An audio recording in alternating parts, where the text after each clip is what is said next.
የእስራኤል ፕሬዝዳንት እንዲሆን ተጠይቆ የነበረው ታዋቂው የፊዚክስ ሊቅ አልበርት አንስታይን ሩሲያ ውስጥ የተወለደው ብሪታንያዊ ቻይም ዌይዝማን ከ1874 1952 በዓለም አቀፍ ደረጃ ታዋቂ የሆነው የባዮኬሚስትሪ ሊቅ ነበር። የእሱ ግኝት በአውሮፓውያኑ 1910ዎቹ ውስጥ ስትራቴጂካዊ ወታደራዊ አገልግሎት ለነበረው የአሴቶን ምርት በጣም ወሳኝ ነበረ። በአንደኛው ዓለም ጦርነት ወቅት በዩናይትድ ኪንግደም በሰፊው ጥቅም ላይ የዋለውን ፈንጂ ለማምረት አገልግሏል። የዌይዝማን ፖለቲካ ሕይወትም የበለጠ ልዩ ነበር። በ19ኛው መቶ ክፍለ ዘመን መገባደጃ ላይ ብቅ ያለውና በፍልስጤም የአይሁድ መንግስት መመስረትን የሚደግፍ ብሔራዊ ንቅናቄ የጽዮናዊነት መሪዎች መካከል አንዱ ነበረ። በአውሮፓውያኑ 1947 ከሆሎኮስት አስከፊ እልቂት በኋላ የተባበሩት መንግስታት ድርጅት ጠቅላላ ጉባኤ በብሪታንያ አገዛዝ ስር የነበረችውን ፍልስጤምን በሁለት ግዛቶች እንድትካፈል ውሳኔ ያሳለፈ። ምንም እንኳ ከ140 በላይ ሀገራት ፍልስጤምን እንደ ሀገር እውቅና ቢሰጧትም እስካሁን ድረስ ግን አገር ሆና አልተመሰረተችም። እስራኤል በአውሮፓውያኑ 1948 ነፃነቷን ያወጀች ሲሆን በ1949 የዌይዝማን ለጽዮናዊነት ዓላማ ለነበረው ቁርጠኝነትና ተሳትፎ የአዲሲቷ ሀገር ፕሬዝዳንት ሆኖ ተመረጠ። እስራኤል ፓርላሜንታዊ ስርዓትን ስለምትከተልና ጠቅላይ ሚኒስትሩ የአገሪቱን ስልጣን በበላይነት ስለሚይዝ የተሰጠው ስልጣን ከውሳኔ ሰጪነት ይልቅ የበለጠ ተምሳሌታዊነት ነበር። ዌይዝማን በ77 ዓመቱ በአውሮፓውያኑ 1912 ሲሞት አዲሲቷ አገር እስራኤል ሌላ አዲስ ፕሬዝዳንት ያስፈልጋታል። የአገሪቱ የውጭ ጉዳይ ሚኒስተር ለቦታው ይመጥናሉ ያላቸውን ታዋቂ እና ወደ እስራኤል ስደተኞች እንዲመጡ የሚበረታቱ አይሁዶችን ስም ዘረዘረ። የጠቅላይ ሚኒስትር ዴቪድ ቤን ጎሪዮን መንግስት ወዲያውኑ በጣም ታዋቂ በሆነው ሳይንቲስት ላይ አይኑን በማሳረፍ ለፕሬዝዳንትነት ሹመታቸው። በዩናይትድ ስቴትስ የእስራኤል አምባሳደር አባ ኢቫን ለእስራኤል ፕሬዝዳንትነት የታጨውን አልበርት አንስታይንን እንዲያነጋግር ተደረገ። ጀርመናዊ የፊዚክስ ሊቅ አዶልፍ ሂትለር ስልጣን በያዘበትና በአገሪቱ የአይሁዶች ስደት ከጀመረበት ከ1933 ጀምሮ በአሜሪካ ውስጥ ይኖር ነበር። ኢቫን የእስራኤልን ጠቅላይ ሚኒስትር ቤን ጎሪዮንን ወክሎ ለአንስታይን ደብዳቤ ጻፈ። እስራኤል በመልክዓ ምድራዊ ሁኔታዋ ትንሽ ግዛት ነች ይላል በደብዳቤው። አክሎም ነገር ግን የአይሁድ ህዝቦች ጥንትም ሆነ ዛሬ ጥልቅ መንፈሳዊና ባህላዊ ማንነታቸውን በልባቸውና በአእምሯቸው ስለመሰረቱ ታላቅ ነገርን ሊያሳኩ ይችላሉ። አምባሳደሩ በተጨማሪም አንስታይን የሳይንስ ሙያውን መተው እንደሌለበት አጽንኦት ሰጥቶታል። ነገር ግን ከሚኖርበትና የሚያስተምርበት ዩኒቨርሲቲ ከሚገኝበት ከኒው ጀርሲ ወደ እስራኤል መሄድ ይኖርበታል። በወቅቱ የ73 ዓመት አዛውንት የነበረው አንስታይን ምላሽ የሰጠው በበዛ ትህትና ነበረ። ምንም እንኳን በግብዣው የተደሰተ ቢመስልም ጥሪውን ተቀብሎ መሄድ አልፈለገም። በኢየሩሳሌም የሚገኘው የሂብሩ ዩኒቨርሲቲ የአንስታይን መዝገብ ቤት ኃላፊ የሆኑት ዘዮቭ ሮዝናንክረዝ የፊዚክስ ሊቃውንት ደብዳቤዎችንና የግል ፎቶግራፎችን በያዘው አንስታይን ስክራፕቡክ በተሰኘው መጽሐፍ ላይ ስለሰጠው ምላሽ አስፍሯል። ታዋቂው ሊቅ አንስታይን እስራኤልን የፕሬዝዳንትነት ስልጣን እንዲይዝ የቀረበለትን ጥያቄ ለቦታው የሚያስፈልጉ ክህሎቶች እንደሌሉት በመግለጽ ውድቅ ማድረጉን አስፍሯል። አንስታይን የእስራኤል መንግስት ባቀረበልኝ ግብዣ የላቀ ደስታ ተሰምቶኛል፣ በተመሳሳይ ጊዜ ደግሞ መቀበል ባለመቻሌ አዝኛለሁ፣ አፍራለሁም ሲል መለሰ። በህይወቴ ሙሉ ተጨባጭ ጉዳዮች ላይ አትኩሬ ሰርቻለሁ።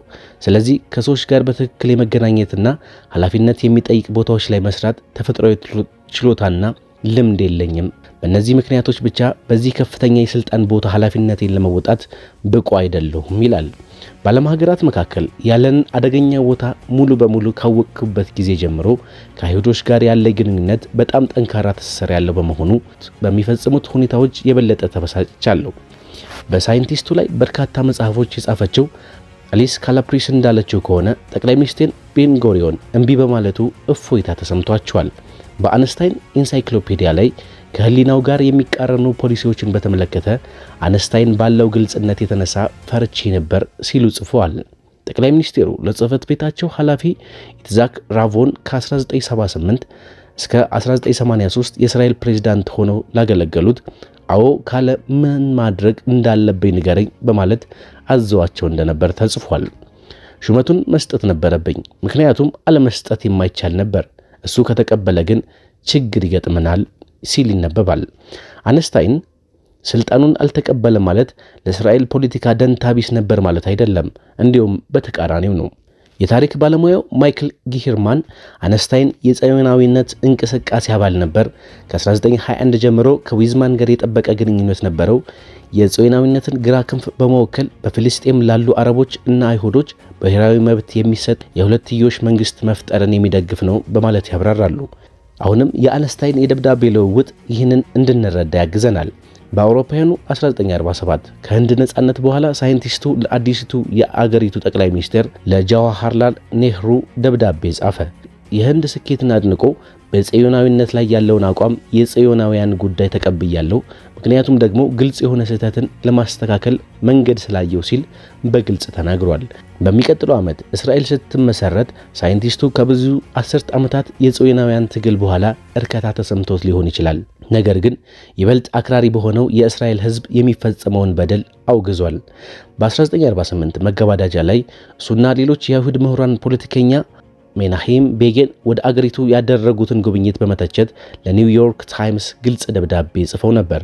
ቤጌን በቅድመ እስራኤል ዘመን ለፊልስጤማውያንና እንግሊዛውያን ላይ በሚፈጸሙ የሽብር ጥቃቶች የሚታወቀው ኤርጉን የተባለው የጽዮናውያን ደጋፊ ድርጅት መሪ ነበር። በዚያው ዓመት የኤርጉን ቡድን በኢየሩሳሌም አቅራቢያ በምትገኘው የዴር ያሲን መንደር ከ100 የሚበልጡ ፍልስጤም ሰላማዊ ወንዶችን፣ ሴቶችንና ሕፃናትን ጨፈጨፈ። ብዙም ሳይቆይ ድርጅቱ ሄሮድስ በዕብራይስጥ ነጻነት ማለት ነው የሚል አዲስ ፓርቲ አቋቋመ። አነስታይን ለኒውዮርክ ታይምስ በጻፈው ደብዳቤ ላይ የዚህ ፓርቲ መሪ ሜናሄም ቤጌን ወደ አሜሪካ ያደረገው ጉብኝት በእስራኤል በሚካሄደው ምርጫ የአሜሪካን ድጋፍ እንደሚያገኝ በመገመት የተሰላ መሆኑ ግልጽ ነው። ደብዳቤውን የጻፉት ምሁራን በመጀመሪያ አንቀጽ ላይ ስለ ሄሮድ ፓርቲ ያላቸውን አመለካከት በግልጽ አስቀምጠዋል። በአደረጃጀቱ፣ በአሰራሩ፣ በፖለቲካዊ ፍልስፍናውና በማህበራዊ ጉዳዮች ላይ ለናዚና ለፋሺስት ፓርቲዎች ይቀርባል። በ2024 የብራዚል የግራ ክንፍ ፖለቲካ ደጋፊዎች የብራዚሉ ፕሬዚዳንት ሉላ ዳ ሲልቫ እስራኤል በጋዛ ሰርጥ ከሐማስ ጋር የምታካሄደውን ጦርነት ከሆሎኮስት ጋር ካነጻጸሩ በኋላ ይህንን ደብዳቤ በማህበራዊ ሚዲያቸው ላይ ለቀውታል። ደብዳቤው ከአውድ ውጪ ጥቅም ላይ ሲውል ሳይንቲስቱ የእስራኤል ተቃዋሚ መሆኑን ሊጠቁም ይችላል። ብሪታንያዊው የታሪክ ምሁር ሪቻርድ ክሮካት አነስታይን ኤንድ ዘ 20th ሴንቸሪ ፖለቲክስ በተባለው መጽሐፋቸው ላይ አነስታይን የራሳቸውን አጀንዳ ለመደገፍ በሚጥሩ ዘንድ የጽዮናዊነትና የእስራኤል መንግስት ተችና ደጋፊ ሆኖ ተስሏል ብለዋል። ለክሮካት ሳይንቲስቱ የእስራኤል መንግስት ምን መምሰል እንዳለባት በሚያስቀምጣቸው መሰረታዊ ሐሳቦች የተመሰረተው በሰፋፊ ማዕቀፎች ላይ ባለው ቁርጠኝነት ነው። ከሁሉም በላይ ብሔርተኝነትን ይጠላ እንዲሁም ዓለም አቀፋዊነትን ይደግፍ ነበር። ይህም ሁልጊዜ ለጽዮናዊነትና ለእስራኤል ያለውን አቋም እንደ ልጓም በመሆን ያገለግለው ነበር ሲሉ አብራርተዋል። ይህ እንደ አውሮፓውያን አቆጣጠር በ1952 የአገሪቱ ፕሬዝዳንት እንዲሆን የተጋበዘው አነስታይን ነበር። የታሪክ ባለሙያው ጊሄርማን ከ1948 እስከ 1949 እስራኤል ከአረብ ሊግ ጋር ተዋግታ ለወደፊቷ ፍልስጤም የታቀደውን መሬት መውሰዷን በመጥቀስም ዓላማው ከጥቂት ዓመታት በፊት ከደም አፋሳሽ ጦርነት ውስጥ ለወጣቸው ለአዲስቷ ሀገር ዓለም አቀፍ ዕውቅና ማስገኘት ይሆናል ይላሉ።